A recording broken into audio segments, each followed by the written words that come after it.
lines of what DoubleEdud is doing. This is just going to be sort of like a chase race review kind of thing. Something I'm going to do during the off-season of the Under Armour Cup Series. Not to say that the off-season Under Armour Cup Series is going to be as long as the chase is, but this is something I'm going to do. So, first things first, Brad Keselowski wins the race. 5th win of the season automatically locks him into the Challenger round, I believe. And so now Keselowski has 5 wins, and he had some early troubles on pit road, which sent him like way back into the pack. Comes back to win it after Larson and Harvick had a great battle at the end. He swoops in, splits them down the middle in turns 1 and 2, and wins the race pretty much after that. Second, we have Jeff Gordon, who led 26 laps and has another runner-up finish. He's been doing that a lot this year. Third is the rookie Kyle Larson. Very crazy there, I'd say. He led 20 laps, and everybody thought he'd kind of upset the race. I thought he would upset the race. Fourth, we find Joey Logano, who had his worst starting position since the July race at Daytona, where I believe he started 28th. He started 28th there. He picked up 9 spots in the final 27 laps. So Joey Logano really improved there at the end. Then we moved down to Kevin Harvick. So Kevin Harvick, he had some pit stop mishaps, which has been happening to him a lot this year. Even though he switched pit crews for this race and the remainder of the chase with Tony Stewart. So, and then he also led 79 laps, which is the most out of anybody there. Then we moved to Denny Hamlin, who finished 6th. If you watched the nationwide race, he blew a motor there. Then when we get to the Sprint Cup race, he was kind of on edge. Everybody was thinking he was going to blow the motor there because it was sounding different than what it was. Turns out it wasn't anything. As the race progressed on, it kind of went away. Denny Hamlin comes on 6th, so represent Denny Nation. So let's do this, Denny.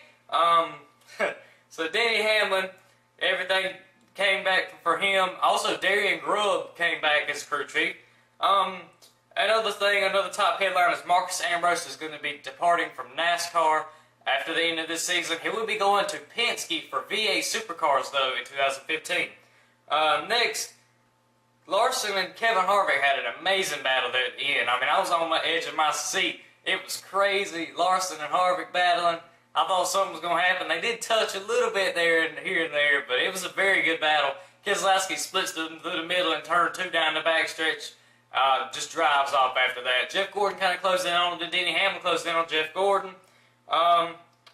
Also, the abundance of chase videos describing the chase for NASCAR fans is crazy to me. It seems like after one, I think we would get it, and after just the explanation of it, like earlier this year, they explained it when it was first coming out, that NASCAR fans would get it, of the rounds and the eliminations of the drivers, 16 people, the wins, everything.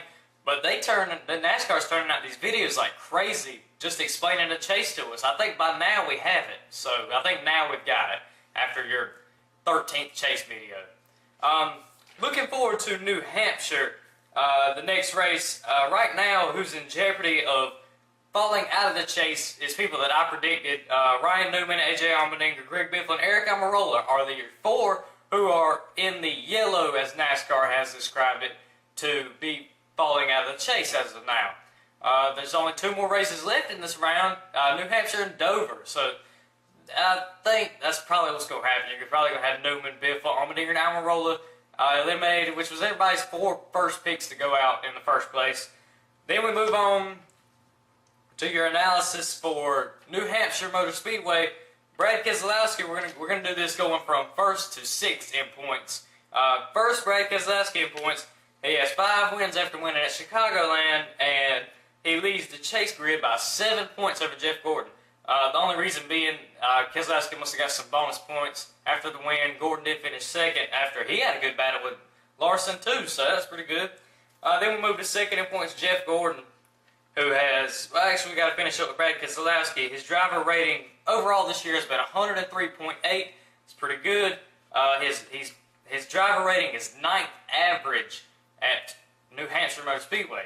Then we move on to Jeff Gordon, who has a driver rating of 109.9 this year, which is outstanding. And then his 2nd average driver rating at New Hampshire Then we move to Joey Logano, who has a 105.9 driver rating this year. 21st average at New Hampshire driver rating, that's crazy. He's third in points and third in the chase grid, and he is 21st average at New Hampshire. Doesn't look good for him. Then we move down to Kevin Harvick, who is fourth in points. He has a 107.5 driver rating this year. So second, third, and fourth all have a higher driver rating than Brad Keselowski this year. Also, Harvick is 13th average driver rating at New Hampshire. Then we move to Dale Earnhardt Jr., who has a 98.3 driver rating this year. And I thought it would be higher than that considering the 3 wins, but I guess there's some gaps here in between there in races that kind of didn't fill out for Jr. to get him a higher driver rating. He's third average overall in driver rating at New Hampshire, which is pretty good. I've really not known him to be an outstanding performer at New Hampshire, but I guess he has. I just kind of overlooked him. Sixth, Denny Hamlin, who has a 90.2 driver rating this year.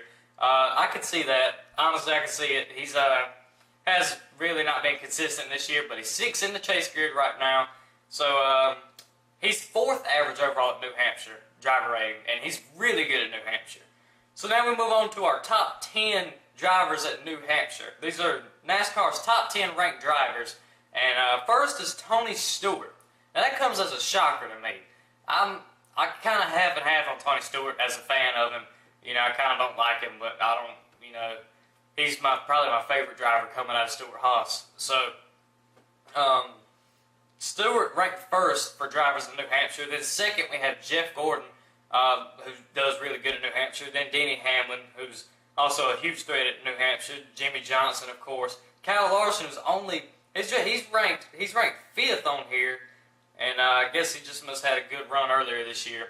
So then we move down to Dale Earnhardt Jr., Clint Boyer, Kyle Busch, Brad Keselowski, and Kasey Kahne. Kasey Kahne really I think he's going to need a win because he's not a good performer at all. I think he's going to need a win. Same goes for Clint Boyer's not even, is he in it? No, Clint Boyer's not in it. I just took him ranked off of here. Other drivers that are going to need a win, Allmendinger, Biffle, Newman, Almirola, they're all going to need a win because they're talking about having consistent finishes to get in, and I just don't see it happening. Especially AJ Allmendinger. I like AJ Allmendinger, but it was a lost cause for him to win at Watkins Glen to get into the chase because he didn't have a chance against anybody else. Same for if Marcus Ambrose would have won. He wouldn't have had a chance. Ryan Newman hasn't done good at all this year. He might have had a few good runs here and there. Neither has Greg Biffle. Even though Greg Biffle did have a few top 15, top 20 races. So, now we move down to Denny Hamlin, who has the best average finish at New Hampshire Motor Speedway. He's always been a big threat there. And NASCAR has picked Denny Hamlin and Jeff Gordon to be the best chance to win at New Hampshire. And I can see that because they're both really good there. Can't count out Junior, which is something I want to talk about. Dale Jr., outstanding performance this year. I can't stand Dale Earnhardt Jr. I cannot stand him. But he's doing great this year, and if he's going to win a championship, it's got to be this year because Steve Letar's leaving, and this is the year that Junior Nation needs to do it. If not this year, then I don't see it happening. Same goes with Jeff Gordon. I don't know if he could do it again. He's doing great this year, though. I mean, I see him winning at New Hampshire if Denny Hamlin doesn't do it. So, yeah, I see Gordon. My final 4 would be Kevin Harvick, Brad Keselowski, Dale Earnhardt Jr., and Jeff Gordon. That would be my final 4 to go there. I think maybe Joey Logano could get in too. I don't know though. I don't know about Joey Logano, but then we don't know. I really don't have a strong candidate for New Hampshire other than Gordon and Hamlin. Anybody else? I could see maybe Junior getting in there. Keselowski, he won it earlier this year in the Reds Apple L car. So, my pick is definitely going to be Denny Hamlin, my favorite driver. I've got to pick him.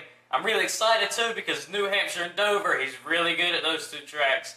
Kevin Harvick, again, dominates a race and loses in the Sprint Cup Series. He led the most laps out of anybody and still loses it.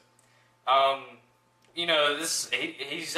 think he's a championship caliber team. In fact, on my perfect chase grid, that's who I picked to win the championship is Kevin Harvick. Denny Hamlin, he's some of the best pit crew out of anybody this year. I mean, he is doing amazing. 11.2 second 4-tire stops. That's crazy. So Denny Hamlin, he needs to perform better because his pit crew is helping him out. Talk about Dale Earnhardt Jr. Jr. never really stood out to me, even though he did have a high finish at Chicagoland. This season, though, 3 wins. That's crazy for Jr. So goodbye. Look out for Denny Hamlin to win this weekend at New Hampshire Motor Speedway. Goodbye. Go Denny Nation!